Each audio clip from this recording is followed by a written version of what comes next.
జాతి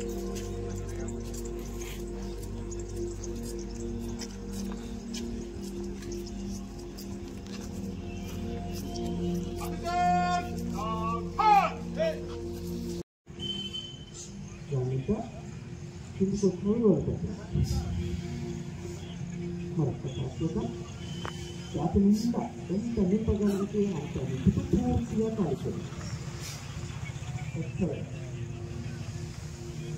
కేవలం లంగ్స్కి మంచి ఎక్సర్సైజ్. ఇప్పుడు మన యోగా అంటే మన కంట్రీ నుండి మన ఇండియా ఒక సాఫ్ట్ పవర్ లాగా మనం మొత్తం వరల్డ్కి ప్రపంచానికి ఇచ్చాము. దాంతో మన కంట్రీ విలువ లేకపోతే కంట్రీ పేరు చాలా మంచిగా పెరిగింది. I think 10 years back United nation కూడా ఇది యోగాకి ఒక specific international yoga day select చేసి ఇంటర్నేషనల్ యోగా డే పెట్టడం జరిగింది. దాంతో ఇండియా పవర్, సాఫ్ట్ పవర్ అంటారు. అంటే హార్డ్ అంటే మిలిటరీతో సహా, సాఫ్ట్ అంటే ఇట్లా కల్చర్తో సహా. సో దాంతో సహా ఇండియా పేరు కూడా చాలా మంచి పెరిగింది.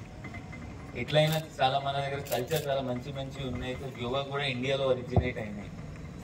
సో యోగాకి చాలా హెల్త్ బెనిఫిట్స్ ఉంటుంది, మెంటల్ బెనిఫిట్ ఉంటుంది. మనకి జనరల్గా మనకి తెలియదు మన మైండ్లో ఏం జరుగుతుంది. చాలా మన పోలీస్ పని చేసినప్పుడు మనకి చాలా స్ట్రెస్ ఉంటుంది. యోగా చేస్తే స్ట్రెస్ తగ్గిపోతుంది. మీకు అప్పుడు అర్థం రాదు అది. అంటే ఈరోజు యోగా చేస్తే మీకు స్ట్రెస్ ఉంది, అట్లే ఉంది, నాకు ఏం లోపల అర్థం రావట్లేదు, ఏం చేంజ్ లేదు. ఆ టైం పడుతుంది. టైంతో సహా మీకు స్ట్రెస్ తగ్గిపోతుంది. అప్పుడు మీకు 10 days 20 days తర్వాత రెగ్యులర్గా పెడితే మీకు రిలైజ్ అవుతుంది.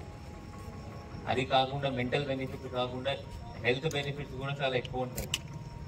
ఇప్పుడు అంటే ప్రపంచంలో కూడా ఇది కెలిస్థెటిక్స్ తో పేరుతో సహా ఒక ఇది వీళ్ళ జిమ్మింగ్ లాగా ప్రొవైడ్ చేస్తున్నారు. అది యోగాలో ఆల్రెడీ ఉంది. అది మన బాడీ వెయిట్ వాడుకొని మనం బాడీకి కొంచెం గట్టిగా చేస్తాము, స్ట్రాంగ్ చేస్తాము, వెయిట్ లాస్ ఉండొచ్చు, బాడీ బిల్డింగ్ ఉండొచ్చు, మసిల్ బిల్డింగ్ ఉండొచ్చు. ఇది అన్ని యోగాతో రావచ్చు. సో మీ అందరితో, మీ ఫ్యామిలీ మెంబర్స్కి కూడా యోగా చేయమని చెప్పాలి.